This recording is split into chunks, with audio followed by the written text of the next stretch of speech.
Exposed to History of Lingerie examines intimate apparel from the mid-18th century to the present.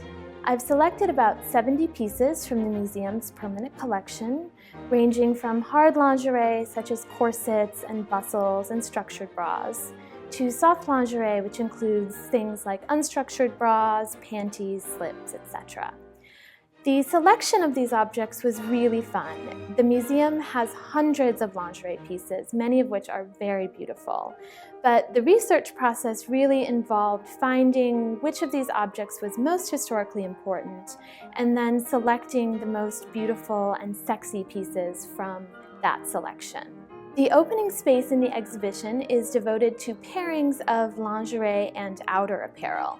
I wanted to show that throughout history, lingerie has actually often inspired the clothing that we wear. So I've included things like corset dresses and a lingerie gown from about 1910, as well as things like an evening gown that looks like a mid-century slip. The earliest objects in the exhibition date from the mid-18th century, and it's a woman's corset and petticoat. This corset is shaped using whalebone, and it creates the inverted triangle shape that was the fashionable silhouette during this period.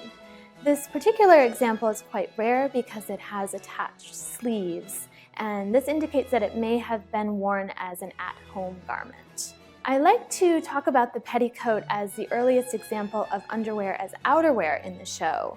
And the reason for that is, although it is functional as a heavy, warm, quilted petticoat, it may have also been seen. Some women's dresses were made open in the front, so you could swap out petticoats, change the look of your dress. The elaborate quilting on this particular example would all have been done by hand, as sewing machines were not available until the mid-19th century. This bustle is from about 1880, and it's a style that is often referred to as a crinolette, and that means that it's a combination of a bustle and petticoat. The bustle evolved from the cage crinoline of the 1860s and was a device meant to hold out the fullness of skirts in back. Primary research showed that it was quite difficult to wear as it would wiggle when a woman walked. So it was recommended that she wear a smaller style of bustle instead. This tea gown dates from about 1900, and it's from a French designer named Fernand Braudel. The tea gown was an important at-home garment during the early 20th century, and it was named because 5 o'clock tea became an important pastime during this time period. This example is particularly elaborate, as many tea gowns were. As I researched the show, I found that Fernand Braudel also made elaborate petticoats and blouses, and the blouses could cost upwards of $500 in today's money, meaning that this tea gown would have been especially costly. It was worn and owned by a prominent actress and singer during the early 20th century named Lulu Glaser. This pairing of objects dates from the mid-1920s. The first object is a set of Cami Knickers from about 1924, and it was sold at Saks Fifth Avenue. Cami Knickers were literally a combination of a camisole and knickers into one streamlined piece.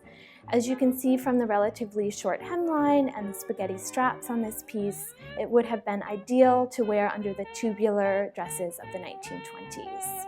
This set of bra and panties next to the Cami Knickers is also typical of the mid-1920s.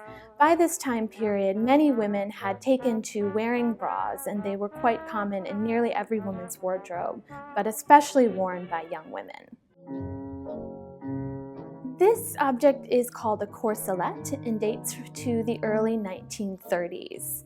It was created by a high-end French lingerie company called Kadal that was established in 1889.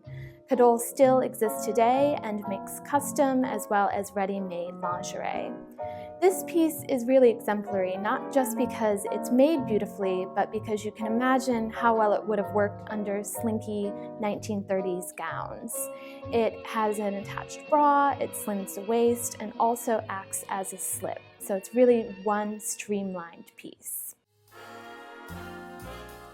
This next set is an overwire bra that I've paired with a petticoat. The bra dates from 1949 and it's by a company called Barrette. The overwire bra was particularly important during this time period as many evening gowns were quite low cut. However, the overwire assured that you didn't have too much cleavage, but you could still wear these very low cut gowns. The petticoat actually comes from a couture gown that was designed by Christian Dior in 1951. We've shown the couture dress a number of times, but never the petticoat on its own. And I really thought this was a spectacular and beautifully made piece. Dior presented his New Look collection in 1947 and really brought about a return to the hourglass silhouette, and lingerie was a big part of shaping that silhouette. The next two pieces here are both by Rudi Gernreich and date to the mid-1960s. Rudi Gernreich was very influential during this time in that he really wanted to liberate women's bodies. Part of the way that he did that was to eliminate all of the structure and padding that you saw in many bras of the 1950s. His most famous style is his no-bra bra. It was made in a variety of sheer, often flesh-toned materials that really allowed the wearer to get as close to not wearing a bra as possible. You can also see that this set is paired with a half slip that is mini length, so it would have been ideal to wear underneath mini skirts of the 1960s. This set of lounging pajamas from 1974 was probably one of the most fun finds from our collection. As you can see, it has this really great oversized print of a nude woman gazing into a mirror. And I thought this was a great commentary on the acceptance of the natural body. That really begins during the 1960s with things like Rudi Gernreich's no bra bra. But as you can see, it's not just necessarily showing the body in and of itself, it's also this idea of representing the nude body that becomes completely acceptable. This set's also fantastic because it looks kind of like the lounging pajamas of the 1930s, so it shows a little bit of the nostalgia that was very fashionable at that time as well. This object is a teddy dating to the late 1980s, and it's by the high-end lingerie designer Patricia Field-Walker.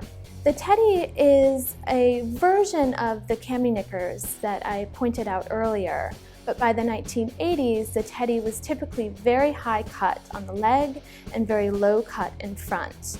It really should have been as slinky as possible, so the spaghetti straps and the lace insets really helped to underscore that look. I decided to end the exhibition with a bra and panty set from the company La Perla, which was established in 1954. Nowadays, most women are wearing a bra and panty set as their everyday lingerie garments. La Perla is known to make some of the most exquisite lingerie today, and I particularly love this set because of the finely embroidered tulle. Initially, when La Perla started out, its founder presented her lingerie in velvet-lined boxes as if they were pieces of jewelry. And I thought that this beautiful sapphire blue set was the perfect way to end the exhibition.